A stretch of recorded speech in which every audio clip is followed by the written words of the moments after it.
ROR చట్టానికి CM green signal. ఆమోదం తెలిపిన ముఖ్యమంత్రి రేవంత్.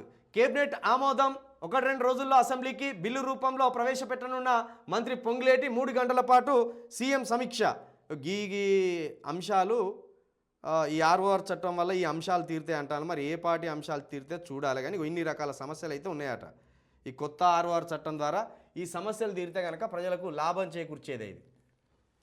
ఈ సమస్యలు తీరుతాయా లేదా చూడాలి. మరి ఇన్ని రకాల సమస్యలు ఉన్నాయట.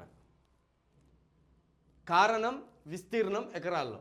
ఆధార్ కార్డు ఉండి బయోమెట్రిక్ లేని భూమి విస్తీర్ణం 24,942 ఉన్నాయట.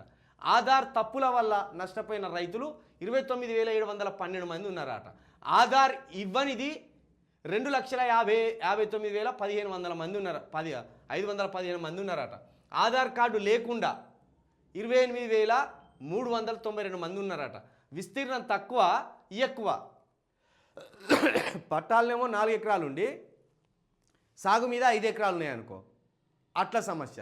లేదా పట్టాలనే 5 ఎకరాలు ఉండి సాగు మీద 4 ఎకరాలు ఉన్నాయనుకో, అదో సమస్య.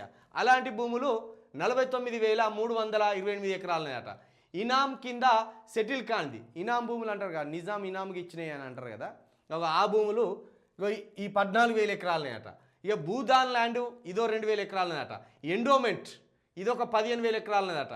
వర్క్ ల్యాండ్ వక్ భూములు అంటే ముస్లింలై, ఆ వక్ భూములు 9,600 ఎకరాలు ఉన్నాయట. ఇట్లా అనేక రకాల కేసులు 24 రకాల భూ సమస్యలు ఉన్నాయి.